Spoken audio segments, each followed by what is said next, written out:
Master minds commerce చదవాలనుకునే 10th inter విద్యార్థుల తొలి ఎంపిక.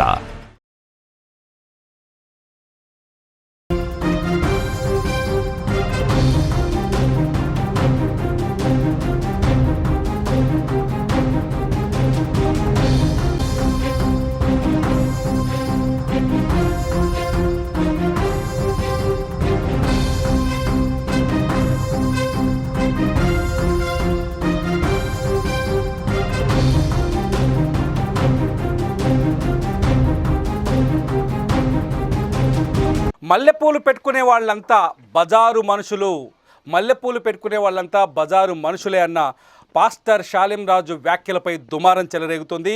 ఇప్పటికే పాస్టర్ షాలెం రాజుపై డీజీపీకి ఫిర్యాదు చేశారు మహిళా నాయకురాలు, అట్లాగే సీనియర్ జర్నలిస్ట్, సామాజిక నేత ప్రియా చౌదరి గారు డీజీపీకి ఫిర్యాదు చేశారు. పాస్టర్ షాలెం రాజు పైన వెంటనే చర్యలు తీసుకోవాలంటున్నారు. అట్లాగే పాస్టర్ షాలెం రాజు ఖచ్చితంగా మహిళా లోకానికి క్షమాపణ చెప్పాలి అంటున్నారు. అసలు పాస్టర్ షాలెం రాజు గారిని నిజంగా వీళ్ళు తప్పుగా అర్థం చేసుకున్నారా? షాలెం రాజు మాట్లాడిన మాటలు వేరు, ఆయన అర్థం వేరు, కానీ మహిళా లోకం తప్పుగా అర్థం చేసుకుంటుందా? ఎందుకు డీజీపీ దాకా ఫిర్యాదు చేసేదాకా వెళ్ళింది అంశం? ఈ అంశంపై మాట్లాడడానికి మనతో పాటు నేరుగా ప్రియా చౌదరి గారు ఉన్నారు లైవ్లో. ప్రియా చౌదరి గారు నమస్కారం. ఎందుకు మీరు పాస్టర్ షాలెం రాజుని తప్పుగా అర్థం చేసుకుంటున్నారేమో? మీరు చెప్పారా? నేను ఒక్కదాన్ని అర్థం చేసుకున్నానా? ఇవాళ తెలుగు రాష్ట్రాల్లో మహిళలతో పాటు పురుషులందరూ కూడా ఎందుకు బగ్గుమన్నారు? ఎందుకు ఆయన మీద 400 కేసులు ఎందుకు ఆయన మీద పెట్టవలసి వచ్చింది? ప్రియా చౌదరి తప్పుగా అర్థం చేసుకుంది కాదు, ఆయన తప్పుగా మాట్లాడడం వల్ల మీరు ఫిర్యాదు చేశారా అని అడగండి. ఏం తప్పుగా మాట్లాడారు అనేది యావత్ రెండు తెలుగు రాష్ట్రాలే కాదు, తెలుగు వాళ్ళు ఎక్కడ ఉన్నా కూడా ప్రతి ఒక్కళ్ళు దీన్ని ఖండిస్తున్నారు. నాట్ ఓన్లీ ప్రియా చౌదరి ఒక్కటే తప్పు అని అనుకోకండి. తప్పే. ప్రియా చౌదరి ఎప్పుడైనా సరే తప్పును ఖండించడానికి ముందు ఉంటుంది, ఉండే తీరుతుంది.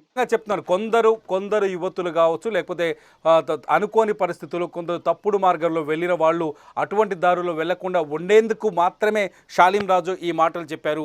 వాళ్ళని ఉద్ధరించడం కోసం చెప్పిన మాటలు మీరు తప్పుగా అర్థం చేసుకున్నారంటే? ఒక్క మాట నేను చెప్తానండి.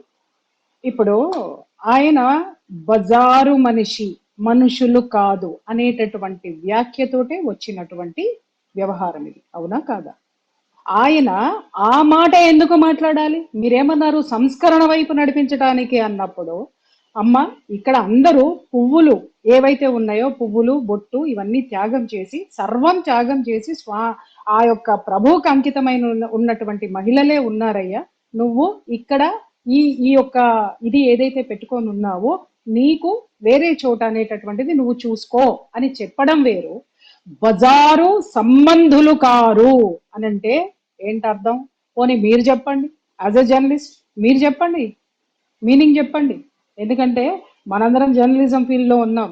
ఏ పదం ఎక్కడ వాడాలో, ఏ పదం ఎలా వాడాలో, ఏ పదానికి అర్థం ఏమిటో తెలియకుండా, అర్థం తెలియనంతగా ఇన్ని సంవత్సరాలు ఒక విశ్లేషకురాలుగా నేను ఇక్కడ కూర్చోలేదు. ఓకే, ప్రియా చౌదరి గారు, నేను ఒక వాయిస్ వినిపిస్తాను. నేను ఎవరైతే ఒక జోసెఫ్ డానియల్ అనే ఒక పాస్టర్ని నేను ఆయన్ని ఈ అంశంపై వివరణ అడిగాను. ఒకసారి ఆ వాయిస్ విందాం. చిలకలూరిపేటకు సంబంధించి వినండి. అక్కర్లా అతని కోసం టైం వేస్ట్ చేయకండి, అస్సలు టైం వేస్ట్ చేయకండి. ఎందుకనంటే తెలియని విషయం ఏంటంటే మిస్టర్ డానియల్ చాలా పెద్ద లాయర్ అని చెప్పేసి అని ఫీల్ అవుతున్నాడేమో. ఇట్లాంటి చెట్టు కింద ప్లేడర్లు మా దగ్గర చాలా మంది ఉన్నారు. అండర్స్టాండ్? పాయింట్ నెంబర్ 1, అతనికి లా తెలుసా? అసలు అతను ఏం చేస్తున్నాడు? డానియల్ గారు ఆయన పేరండి షాలెం రాజు గారు ఏదో డానియల్ గారు నన్ను మోసేస్తున్నారు, నన్ను కాపాడేస్తున్నారు, వీళ్ళందరితోటి లా మాట్లాడేస్తున్నారు, కేసులు వేసేస్తామని మీరు అనుకుంటున్నారేమో, ఆయన అనుకుంటున్నాడేమో. షాలెం రాజు గారికి తెలియాల్సిన విషయం ఏంటంటే డానియల్ షాలెం రాజు గారిని ఇంకా రొచ్చులోకి లాగుతున్నాడు తన వ్యాఖ్యల వల్ల. మీరు మళ్ళీ ఆ వ్యాఖ్యలు నేసి ఆ ముఖం చూడాల్సిన అవసరం నాకు. I don't want waste my time. మీరు నన్ను అడగండి, నేను చెప్తా. అతను మాట్లాడుతున్న మాటలు నేను విన్నాను, నేను చూసే మాట్లాడుతున్నా. మళ్ళీ పదే ఆ ముఖం చూడడానికి నా శ్రీరాముడి ముఖమే ఏమన్నా పద్దాక చూడడానికి? నా ముఖాలు పెట్టుకొని చూసుకుంటున్నారు కదా వాళ్ళ ఛానల్లో పెట్టుకొని. పొద్దున్న లెగిస్తే నా ముఖం చూడకపోతే పాపం వాళ్ళకి పొద్దు గడిచేటట్టు కనపడట్లా. పదే చూడడానికి నా రాముడి ముఖం చూస్తా, నా కృష్ణుడి ముఖం చూస్తా, ఇంకా చెప్పాలంటే అద్భుతమైన మహిళామణుల ముఖం చూశాను అని అంటే కనీసం నాకు ఇన్స్పిరేషన్ వస్తుంది. ఇలాంటి వాళ్ళ మొహాలు చూస్తూ నేను కూర్చొని నా టైం వేస్ట్ చేయను. పాయింట్కి వస్తున్నాను. కానీ నేను మాట్లాడుతున్న మాట ఏంటి, వెనక్కి తీసుకో, నన్ను మాట్లాడనివ్వండి. వెనక్కి తీసుకోము, మేము మాట్లాడింది కరెక్టే, బజారు మనుషులే, బజారు పూలు పెట్టుకున్న వాళ్ళు బజారు మహిళలే అని మాట్లాడుతున్నారు. ఆయన ఒక మహిళని విమర్శించేటటువంటి హక్కు అతనికి ఎవరిచ్చారు? యాజ్ ఎ లాయర్ అతనికి లా అనేది తెలియదా? ఒక మతాన్ని కించపరుస్తూనో లేకపోతే ఒక మతాన్ని ప్రేరేపితం చేస్తేనో మనుషుల్ని ఉన్మాదులుగా తయారు చేయడానికో అతని వ్యాఖ్యలు శాలెం రాజు గారి మడ చుట్టూ చుట్టుకుంటున్నాయి. ఆ విషయం చెప్పండి. ప్రియా చౌదరి గారు చాలా స్పష్టంగా ఒక సందర్భానుసారము లేకపోతే ఒక సందర్భంలో చెప్పిన వ్యాఖ్యలే తప్ప మహిళల్ని ప్రత్యేకంగా ఉద్దేశించి చెప్పిన వ్యాఖ్యలు కావు అనేది వాళ్ళ వాదన. ఈ వాదన అబద్ధం అనుకుంటున్నారా? కొన్ని సందర్భాల్లో కొన్ని ఉదాహరణలు చెప్పాల్సి వస్తుంది కదా. ఏమండి, ఆయన ఏ సందర్భంలో మాట్లాడాడో చెప్పండి. మొత్తం వీడియో రిలీజ్ చేయమని చెప్పండి. అప్పుడు మళ్ళీ మాట్లాడదాం మనం. అర్థమైందా? అప్పుడు మళ్ళీ మాట్లాడదామండి. ఇవన్నీ ఎందుకు మాట్లాడుతున్నారు? వీళ్ళందరూ ఎందుకు మాట్లాడుతున్నారు? అసలు ఎవరు వ్యాఖ్యలు చేశారో వాళ్ళు వచ్చి ఎక్స్ప్లెనేషన్ ఇవ్వాలి. కానీ అరే వాడు హత్య చేశాడు నేను జైలుకు పోతా అన్నట్టు ఉంది వీళ్ళ వ్యవహారం. మా వాడు హత్య చేశాడండి, కాకపోతే హత్య ఎందుకు చేశాడంటే కాబట్టి అంటే కాదు. నువ్వు కాదు చెప్పవలసింది, కోర్టులో ఎవరు చెప్పాలి? ప్రజా కోర్టులో కూడా ఇప్పుడు ఏదైతే ఎలిగేషన్స్ వచ్చినాయో మహిళలకి సంబంధించినటువంటిది ఎవరు వ్యాఖ్యలు చేశారో, ఏ ఉద్దేశంతో చేశారో ఆయన ఉద్దేశం మాకు తెలియాలి. మేము ఈ డానియల్ని లేకపోతే ఇంకొక ఏలియన్ని మేము విమర్శించలా. మాకు వీళ్ళు ఎవరో కూడా తెలియదు. అసలు ఆ శాలెం రాజు కూడా నాకు తెలియదు. ఫస్ట్ ఆఫ్ ఆల్ కేవలం అతను చేసినటువంటి అనుచిత వ్యాఖ్యల వల్లనే మేము వీళ్ళ గురించి మాట్లాడవలసి వచ్చింది. ఇంకొక విషయం, మతానికో దేనికో అంటగడుతున్నారు. నేను ఎన్ని సంవత్సరాల నుంచి తెలుసు మీకు తిరుమల రెడ్డి గారు? మీ సుమన్ టీవీలో నేను ఎన్ని సంవత్సరాల నుంచి నా ప్రయాణం ఉంది. ఎప్పుడైనా నేను మతాల గురించి మాట్లాడింది మీరు విన్నారా? ఎప్పుడైనా ఒక మతం వైపు నేను వకాలతు పుచ్చుకుని మాట్లాడింది ఎప్పుడైనా విన్నారా? కొన్ని వేల ఎపిసోడ్స్ ఉన్నాయి. కానీ వాళ్ళు అంటున్నారు ఒక వర్గాన్ని ఇందులో తక్కువ చేయడం కోసమో ఒక వర్గాన్ని పైన దాడి చేయడం కోసమో ఇటువంటి తప్పుడు ప్రచారాలు చేస్తున్నారు మరొక వర్గం అని చెప్పేసి. ఇది అబద్ధమా? వాళ్ళ ఉద్దేశం ఏముందో ఆ ఉద్దేశాన్ని జనాలకి ఆపాదించే ప్రయత్నం చేస్తున్నారు. ముందు అది వెనక్కి తీసుకోమని చెప్పండి. వాళ్ళు పదే మాట్లాడుతూ ఎస్ బజారు మనుషులను అన్నారండి, బజారు స్త్రీ. ఎవడరా చెప్పడానికి బజారు స్త్రీ అని? Who are you to tell that? బజారు స్త్రీ అని ఎవరిని నువ్వు ఉదహరిస్తావు? ఆ పదే మాట్లాడుతున్నారు. రోడ్ల మీద తిరగమంటావా ప్రియా చౌదరి పిచ్చి వేషాలు వేసుకుంటూ అని మాట్లాడుతున్నారు. మీరెవర్రా? ఎవరి జీవితం వాళ్ళది. ఇంకొక విషయము, ఇదే ప్రియా చౌదరి ఆడపిల్లల్ని పద్ధతిగా బ్రతకమని చాలా సార్లు చెప్పింది. అలాగే భార్యలు తప్పు చేస్తుంటే కూడా మీరు ఇది చెయ్యొద్దు అని కొన్ని వందల ఎపిసోడ్స్ ఉన్నాయి. నేను కూడా ఒక మహిళను సంస్కరించిన దాన్నే. కానీ ఇంత బజారుతనంగా వ్యాఖ్యానించి దాన్ని సంస్కరణ అనేటటువంటి పేరు పెట్టుకుంటే ఇక్కడ చెవిలో పువ్వులు పెట్టుకునే వాళ్ళు ఎవరు లేరు. కానీ మీ వాళ్ళు చేస్తున్న ఇంకొక ఆరోపణ ఏంటంటే ఇతర వర్గంలో కూడా మరో వర్గంలో కూడా ఇటువంటి సంఘటనలు జరిగాయి. చాలాసార్లు పువ్వుల విషయంలో చాలా కామెంట్స్ చేశారు. అయితే వాళ్ళని మీరు పట్టించుకోలేదు. మా మతానికి సంబంధించిన మా దైవజనుడు మాట్లాడితే దాన్ని మీరు ఎలా తప్పుగా తీసుకుంటున్నారు? అది ఒక వర్గం పైన అటాక్ చేయడం కాదా అంటే? మేము ఒక విషయం చెబుతున్నా, మా ఆచారాల గురించి మాట్లాడారు తప్ప జనరలైజ్ చేసి మాట్లాడలే. వేరే వాళ్ళ వైపు మాట్లాడలా, వేరే వాళ్ళని తీసి మాట్లాడలా, కించపరిచి ఎప్పుడు మాట్లాడలా. ఒక వర్గం వైపు ఆచారాల గురించి ఏం మాట్లాడారు? తిరుపతికి సంబంధించినటువంటి వారు మాట్లాడిన మాటలనే కదా వీళ్ళు, ప్రధాన అర్చకులు మాట్లాడిన మాటలనే కదా వీళ్ళు పదే చూపిస్తున్నారు. తెలుగు వస్తే జ్ఞానం అనేటటువంటిది ఉంటే 10 సార్లు వాళ్ళని వేసుకొని చూడమని చెప్పండి. వాళ్ళు ఏం చెప్పారు? అది తిరుమల తిరుపతి అంటే కొండ మీద ఉన్నటువంటి ప్రాంతాన్ని పుష్ప మండపం అంటారు. ఎందుకంటారు అంటే ఒక చరిత్ర ఉంది, ఒక సంఘటన జరిగింది. స్వామి అక్కడ ఒక 2 భార్యాభర్తలు స్వామి పూల కోసం పూజ కోసము చాలా కష్టపడి పువ్వులు పెంచుతూ నీళ్లు సరిపోకపోతే అతను చెరువు తవ్వడానికి భార్యాభర్తలు 2 పూనుకున్నారు. అప్పుడు స్వామి ప్రత్యక్షంగా వాళ్ళకి సాయం చేశారు. ఎందుకు సాయం చేశారు? నిండు చూలాలైనటువంటి స్త్రీ స్వామికి పూజకి పుష్పాలు అదేంటి మొక్కలకి పువ్వులు పోసి పుష్పాలు స్వామి కోసం పండించాలి అని చెప్పి ఆమె కూడా నిండు చూలాలని చెప్పు కూడా చూడకుండా స్వామి మీద ఆరాధనతో భక్తితో చేసిన సేవకి స్వామి స్వయంగా దిగి వచ్చి చేసిన సేవ స్వామి పెంచుకున్నటువంటి మొక్కలు కాబట్టి అక్కడ ఉన్నటువంటి ఏ పుష్పమైన నన్ను సాంతం చెప్పనివ్వండి తిరుమల రెడ్డి గారు, మీకు కంగారు ఎక్కువగా ఉంది. ఎందుకంటే వాళ్ళు అడిగిన ప్రశ్నలన్నిటికీ సమాధానాలు కోర్టులో చెప్తాము. ఆయన కోర్టు అంటున్నాడు కదా, అక్కడే చూసుకుంటామని చెప్పండి. మీరు అడిగిన దానికి నేను క్లియర్ గా చెప్తా, జనాలకు కూడా తెలియాలి కదా. మీరు నేను మాట్లాడుకుంటున్నది కాదు, ఇక్కడ జనం మొత్తం చూస్తున్నారు. ఎవరు చూస్తున్నారు? మీరు అనుకున్న ఒక వర్గం కాదు, అవతల వర్గం వాళ్ళు నన్ను వాచ్ చేస్తున్నారు. వాళ్ళకి తెలియాలి. అక్కడ పూసేటటువంటి ప్రతి పువ్వు స్వామికే అది అర్పితము అనేటటువంటి ఒక నియమాన్ని అందరం పెట్టుకున్నాము. ఈ జనరేషన్ కి అది తెలియదు కాబట్టి చాలా మర్యాద పూర్వకంగా దాన్ని గుర్తు చేస్తూ వస్తున్నారు. ఇంకొక విషయం ఏంటి అనంటే, నోముల్లోనూ వ్రతాల్లోనూ కూడా ఇది మేము అంతగా వాటిని పెట్టుకోం. ఎందుకు అనంటే, ఒక స్త్రీ మా నోములు వ్రతాలకి ఒక చర్య, ఒక క్రతువు ఉంటుంది. పొద్దున్నే లెగిస్తే పిండి వంటలు చేయాలి, ఇంటిని అలంకరించుకోవాలి, దేవుణ్ణి అలంకరించాలి, ఇన్ని పనులు. ఒకప్పుడు ఇప్పుడంటే పని వాళ్ళు ఉన్నారు, ఒకప్పుడు అంత లేదు. స్త్రీ ఇవన్నీ చేసుకోవాలి. మళ్ళీ అలంకరణ చేసుకునేటటువంటి విషయంలో కాలాతీతం అవుతుందని చెప్పి, అమ్మ నువ్వు మామూలుగా అలంకరించుకొని ఇవన్నీ అవసరం లేదు, సింపుల్ గా వచ్చి కూర్చొని భగవంతుడికి ఏం కావాలో అది చెయ్యి అనే వెసులుబాటు, అది నియమం కాదండి, ఒక వెసులుబాటు అనేటటువంటిది ఇచ్చారు. పూర్తిగా చదువుకొని తెలుసుకొని మాట్లాడాలి. మీరు చాలా సింపుల్ గా లైటర్ వేలో మాట్లాడిన మాటలు, చాలా తేలికగా తీసుకోవాల్సిన మాటల్ని సీరియస్ గా తీసుకొని ఇది ఫిర్యాదుల దాకా తీసుకెళ్లారంటే దీని వెనుక వేరే ఉద్దేశం ఏమైనా ఉందా? ఉంది, ఖచ్చితంగా ఉంది. ఎందుకు అనంటే, అతను మాట్లాడినటువంటి బజారు మనుషులు, బజారు సంబంధులు అనేటటువంటిది 100% ఆక్షేపణీయం. ఒకటి మాట్లాడింది కాక దాన్ని బయట పెట్టినందుకు చెంచాగాళ్ళని పిలిచి వాడు ఏమి థంబ్నెయిల్స్ పెట్టి మా మీద వీడియోలు చేయించాడండి చెప్పండి. ఒక మహిళని మేము కించపరచలేదు అని మాట్లాడుతూ, మరి ఇంకొక మహిళ మీద మీరు చేసేటటువంటిది ఏంటి? ఇంకొక మహిళల మీద మాట్లాడిన ప్రతి ఒక్క మహిళ మీద వీళ్ళు చేసినటువంటి వీడియోలేంటి?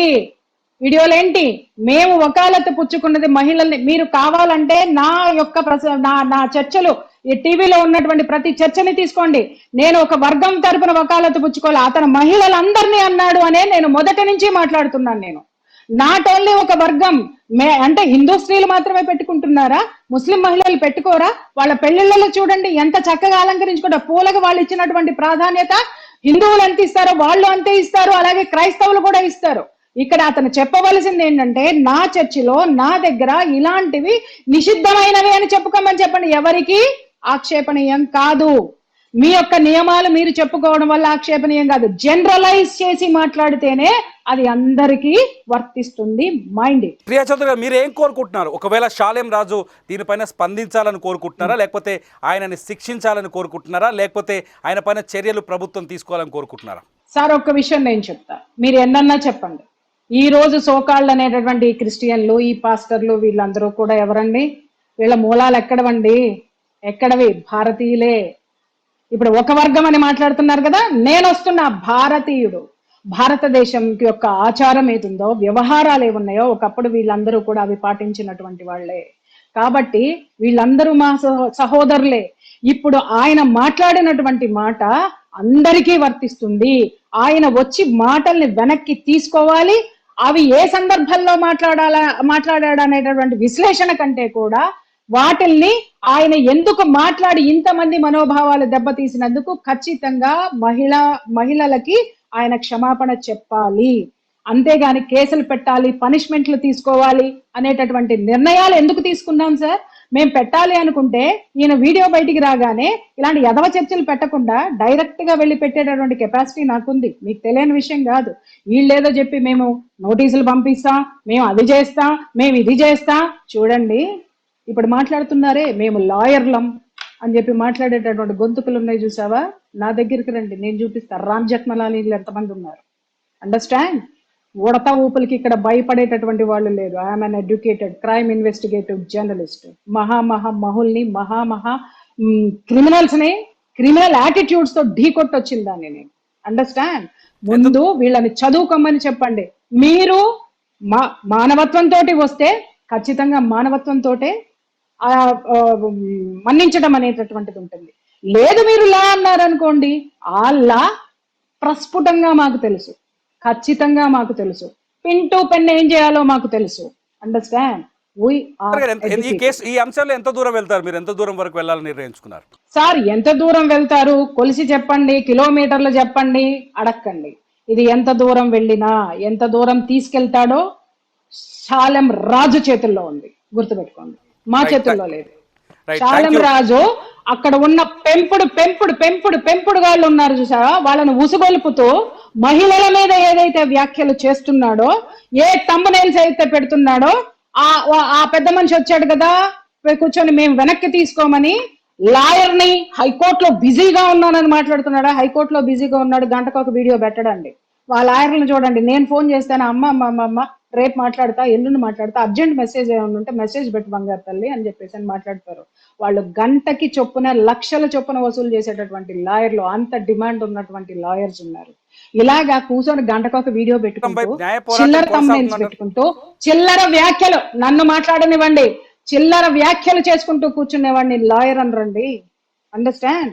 నేను పెద్ద పోటుగాడిని, పుడింగిగాడిని, పీకేస్తానని చెప్పి ఆడ కూర్చొని అందరినీ తోలుకుంటూ వీడియోలు చేపించి పెట్టుకుంటా ఉన్నాడు. ఆ వీడియోలన్నీ రేపొద్దున మీకే కొట్టాయి, మీ యొక్క శాలెం రాజు గారి ఆ యొక్క దీని కిందకే వస్తాయి. పాపం వాళ్ళకి తెలియదు, ఎందుకంటే వాళ్ళని ఒక ఘోషాలో పెట్టారు. వాళ్ళకు ఒక చదువు మీద ధ్యాస లేదు, ధ్యాస లేకుండా చేశారు. వాళ్ళకి ప్రపంచం అంటే ఏంటో ధ్యాస లేకుండా చేసినట్టున్నారు. కేవలము పరలోకము, ప్రభువు, శాలెం రాజు మాత్రమే ఉన్నట్టున్నారు. కానీ ఆ ప్రభువు కూడా హర్షించడు అనేటటువంటిది, ఒక మహిళను విమర్శిస్తే హర్షించడు. హర్షిస్తాడని ఎక్కడైనా ఉండనో? అన్ని బైబిల్లో వాక్యములు చెప్తున్నారు కదా, వాక్యాలు ఉంటే చూపించమని చెప్పండి, అప్పుడు మళ్ళీ ఇంకొక యుద్ధం స్టార్ట్ అవుతుంది. ప్రియా చౌదరి గారు, లాస్ట్ క్వశ్చన్, అంటే ఓన్లీ శాలెం రాజు గారి పైన ఈ పోరాటం కొనసాగుతుందా, లేకపోతే ఆయనకి ఇప్పుడు మద్దతు ఇస్తూ మాట్లాడుతున్న వాళ్ళు, లేకపోతే సోషల్ మీడియాలో మిగతా వాళ్ళని టార్గెట్ చేస్తున్న వాళ్ళపైన కూడా మీ పోరాటం సాగుతుందా? నేను ఒకటే చెప్తున్నాను సార్, ఎవరు మొదలు పెట్టారో వాళ్ళు పులి స్టాప్ పెట్టాలి. పులి స్టాప్ పెట్టలేదనుకోండి, ఏది వస్తుందో. ఇప్పుడు మనం ఒక ప్రయాణం చేస్తున్నాం సార్, బస్సులోనే వెళ్తున్నాము. మీరు బస్సులోనే ప్రయాణం చేస్తారా? మధ్యలో ఎక్కడ దగ్గర ఆకలేస్తుందా అని అంటే ఖచ్చితంగా దిగుతాం సార్, ఖచ్చితంగా దిగుతాం. ఆకలేస్తుంది, బస్సు ఆ యొక్క మిగిలిన ప్రయాణికులతో కూడా మనం చేస్తాం. అలాగే ఎన్ని మజిలీలు ఉండాలో అన్ని మజిలీలు ఉంటే, ఎంతమంది ఉన్నారో అంతమందితోటి కేసులు. Right, thank you much Priya Chaudhary garu, మీ అభిప్రాయాన్ని మాతో పంచుకున్నట్టు. ఇది చూడాలి, శాలిం రాజ్ ఇప్పటికే ప్రియా చౌదరి గారు ఇప్పటికే డీజీపీకి, మహిళల తరపున డీజీపీకి ఫిర్యాదు చేశారు. ఈ వ్యవహారం పైన అనేక మంది కేసులు కూడా పెడుతున్నారు. శాలిం రాజు వ్యాఖ్యల్ని తీవ్రంగా ఖండిస్తున్నారు. ఈ అంశంపైన శాలిం రాజు స్పందిస్తారా? మీరేమనుకుంటున్నారు? ప్రేక్షకులుగా మీరేమనుకుంటున్నారు? శాలెం రాజు స్పందిస్తే ఎలా స్పందించాలని కోరుకుంటున్నారు? మీ అభిప్రాయాన్ని వీడియో కింద ఖచ్చితంగా కామెంట్ చేయండి. అప్డేట్స్ కోసం Suman TV live, Suman TV digital live చూస్తూనే ఉండండి. సుమన్ టీవీలో మీ పర్సనల్ అండ్ బిజినెస్ ప్రమోషన్స్ కోసం కింది నెంబర్కి కాంటాక్ట్ చేయండి.